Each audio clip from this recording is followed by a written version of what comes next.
Hi hello வணக்கம் நண்பர் நண்பி, நான் உங்கள் அரவிந்த். ரெட்மி கிட்ட இருந்து ரெட்மி நோட் சீரிஸில் ரெட்மி நோட் 12 அப்படின்ற ஒரு ஸ்மார்ட் ஃபோன் அடுத்து வரப்போகுது அப்படின்ற மாதிரி நம்ம லாஸ்ட் வீடியோலேயே சொல்லியிருப்போம்ல. ஸோ அந்த ஸ்மார்ட் ஃபோன் தான் இன்றைக்கி அஃபீஷியலாக சைனா மார்க்கெட்டில் லான்ச் பண்ணியிருக்காங்க. ஸோ அப்படி சைனா மார்க்கெட்டில் வந்துருக்கக்கூடிய இந்த ஸ்மார்ட் ஃபோனை பற்றி தான் இன்றைக்கி வீடியோவில் பார்க்க போகிறோம். அதில் ஃபர்ஸ்ட் இந்த ரெட்மி நோட் 12R அப்படின்னு சொல்லக்கூடிய இந்த ஸ்மார்ட் ஃபோன் எப்படி லான்ச் பண்ணியிருக்காங்க, என்ன மாதிரியான லுக்கில் கொடுத்துருக்காங்கன்னு பார்த்தீங்கன்னா இந்த மாதிரியான ஒரு லுக்கில் கொடுத்துருக்காங்க. அண்ட் ஆக்சுவலி இந்த ஸ்மார்ட் ஃபோனுடைய கேமரா மாடலுக்கான அந்த டிசைனை பார்க்கும்போது எனக்கு ஐஃபோன் 14 Pro உடைய ஞாபகம் தான் வருது. ஏன்னா அதே மாதிரியே அந்த 3 கேமராவுக்கான பிளேஸ்மெண்ட் மாதிரி கொடுத்துருக்காங்க.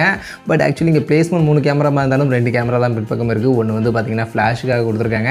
மற்றபடி லுக் பார்க்கும்போது கிட்டத்தட்ட நம்ம கொஞ்சம் ஐஃபோனுடைய ஒரு ஃப்ளேவரில் நமக்கு இந்த ஸ்மார்ட் ஃபோனுக்கான லுக் இருக்குன்னு சொல்லலாம். மற்றபடி 3 கலர் ஆப்ஷன் அப்படின்றது இங்கே கொடுத்துருக்காங்க. அண்ட் இது ஒரு பட்ஜெட் செக்மெண்ட்டுக்கான ஸ்மார்ட் ஃபோனாக வருது அப்படின்றதுனால பிளாஸ்டிக் பில்டு குவாலிட்டியில் தான் இந்த ஸ்மார்ட் ஃபோனுக்கான பில்ட் எல்லாமே பண்ணியிருக்காங்க. அடுத்து இந்த ஸ்மார்ட் ஃபோனுக்கான ஸ்பெக்ஸ் அப்படின்னு பார்த்தோம்னா ஃபஸ்ட்டு டிஸ்பிளே இங்கே நமக்கு 6.7 இன்ச்சஸ்க்கான சைஸில் ஃபுல் ஹெச்டி ப்ளஸ் ரெசல்யூஷனுக்கான ஒரு எல்சிடி பேனலுக்கான டிஸ்பிளே 90 ஹெர்ட்ஸ்க்கான ரெஃப்ரெஷ் ரேட்கான சப்போர்ட்டோட கொடுத்துருக்காங்க. இது போக 550 நிட்ஸ்க்கான மேக்ஸிமம் பீக் பிரைட்னஸ்க்கான வேல்யூவும் இந்த ஸ்மார்ட் ஃபோனுக்கான சப்போர்ட்டாக இருக்குது. ஸோ இது ஒரு பட்ஜெட் செக்மெண்ட், அதுவும் பார்த்தீங்கன்னா 11,000 10,000 மாதிரியான அந்த செக்மெண்ட்டுக்கான ஒரு ஸ்மார்ட் ஃபோனாக வந்திருக்கு. ஸோ அதனால் அதற்கேற்ற மாதிரியான ஒரு டிஸ்பிளே அப்படின்றது இங்கே நமக்கு கொடுத்துருக்காங்க.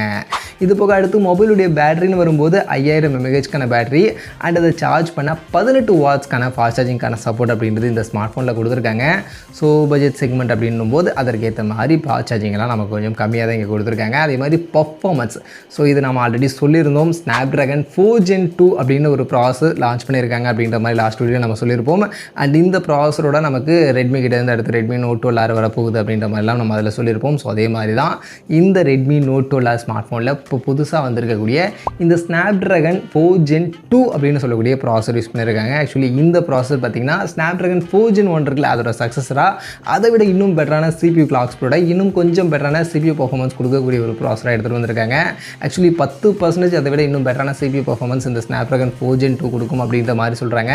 இது மட்டும் இல்லாமல் இந்த Snapdragon 4 Gen 2 பார்த்திங்கன்னா 4 nm சைஸில் ஃபேப்ரிகேட் பண்ணியிருக்கக்கூடிய ஒரு ப்ராசஸராக இருக்குது. ஸோ 4 nm சைஸில் ஃபேப்ரிகேட் பண்ணியிருக்கக்கூடிய ஒரு ப்ராசஸர் 11,000 செக்மெண்ட்டில் மெயினாக இந்த ஸ்மார்ட் ஃபோனை இங்கே எடுத்துகிட்டு வந்திருக்கிறது இந்த ஸ்மார்ட் ஃபோனில் ஒரு மிகப்பெரிய பாசிட்டிவாக இருக்குது.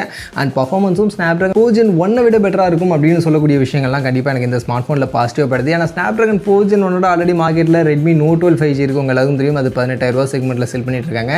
ஸோ அதை விட பெட்டரான பர்ஃபார்மன்ஸ் கொடுக்கக்கூடிய ஒரு ஸ்மார்ட் ஃபோன் ஆக்சுவலி சைனாவில் தான் இப்போ 11,000 செக்மெண்ட்டுக்கு லான்ச் பண்ணியிருக்காங்க. அப்படின்னாலும் கண்டிப்பாக இந்தியாவுக்கு வரும்போது அண்டர் 15,000 செக்மெண்ட்டுக்காக தான் இந்த ஸ்மார்ட் ஃபோன் வரும். ஸோ அப்படி பார்க்கும்போது அண்டர் 15,000 செக்மெண்ட்டில் கண்டிப்பாக இந்த ஸ்மார்ட் ஃபோனில் இருக்க போகிற இந்த ப்ராசஸர் கண்டிப்பாக இந்த ஸ்மார்ட் ஃபோனில் ஒரு ஒர்த்தான ப்ராசஸராக இருக்க போகுது அப்படின்றதுல எந்த ஒரு டவுட்டும் இல்லை.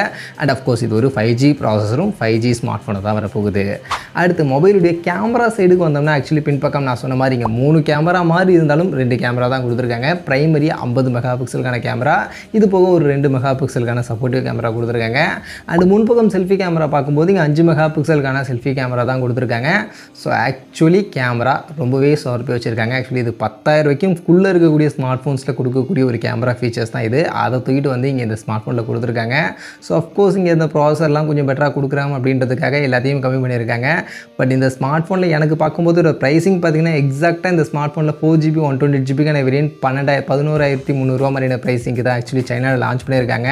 ஸோ அந்த ப்ரைஸிங்க்கு இந்த ஸ்மார்ட் ஃபோனுடைய ஃபீச்சர்ஸ் கம்ப்ளீட்லி பார்க்கும்போது எனக்கு இந்த ப்ராசஸர் Snapdragon 4 Gen 2 அப்படின்ற இந்த ஒரே ஒரு ப்ராசஸர் மட்டும்தான் இந்த ஸ்மார்ட் ஃபோனில் ஓரளவுக்கு பரவாயில்லப்பா இந்த செக்மெண்ட்டுக்கு நல்லா பண்ணியிருக்காங்க அப்படின்ற மாதிரி இருக்குது. மற்றபடி எல்லா ஃபீச்சருமே இந்த ஸ்மார்ட் ஃபோனில் இந்த செக்மெண்ட்டுக்கு அந்த அளவுக்கு ஒர்த் இல்லை அப்படின்ற மாதிரி தான் இருக்குது. அஃப்கோர்ஸ் நெக்ஸ்ட் இந்தியன் மார்க்கெட்டுக்கு வரும்போது 11,000 செக்மெண்ட்டுக்குலாம் வராது, இன்னும் அதிகமாக 15,000 கிட்ட அந்த ப்ரைஸிங்ஸ் கொண்டு போயிடுவாங்க. அப்படின்னாலும் கண்டிப்பாக அந்த செக்மெண்ட்டுக்கு இந்த ஸ்மார்ட் ஃபோனுடைய ப்ராசஸர் மட்டும்தான் ஓரளவுக்கு ஓகே அப்படின்ற மாதிரி இருக்கும். மற்றபடி இருக்கக்கூடிய ஃபீச்சர்ஸ் எல்லாமே இந்த ஸ்மார்ட் ஃபோனில் யூஸ்லெஸ், அந்த அளவுக்கு ஒர்த் இல்லை அப்படின்ற மாதிரி தான் எனக்கு இப்போதைக்கு தோணுது. அண்ட் இதில் பார்த்தீங்கன்னா சைட் மோடட் ஃபிங்கர் பிரிண்ட்ஸ்க்கான தான் இருக்க போகுது. டெடிகேட்டட் SD கார்டுக்கான ஸ்லாட் 3.5 ஆடியோ ஜாக் மாதிரியான விஷயங்கள்லாம் எப்போது பட்ஜெட் செக்மெண்ட்டில் கொடுக்கக்கூடிய ஸ்மார்ட் ஃபோன்ஸில் இருக்கிற மாதிரி எல்லாமே இருக்க போகுது. அண்ட் Android 13 MIUI 14 இப்போதைக்கு அங்கே லான்ச் பண்ணியிருக்காங்க.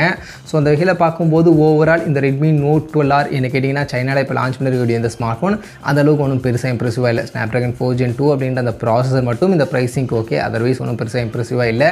ஸோ நெக்ஸ்ட் இந்தியன் மார்க்கெட்டுக்கு வரும்போது என்ன ப்ரைஸிங்க்கு எப்படி கொண்டு வராங்க அப்படின்றத வெயிட் பண்ணி பார்ப்போம். பட் நீங்கள் சொல்லுங்கள், இந்த ரெட்மி நோட் 12R சைனாவில் வந்திருக்கக்கூடிய இந்த ஸ்மார்ட் ஃபோன் நெக்ஸ்ட் இந்தியன் மார்க்கெட்டுக்கு வேணுமா? உங்கள் ஒப்பீனியன் என்ன அப்படின்றத கமெண்ட்ஸில் சொல்லுங்கள்.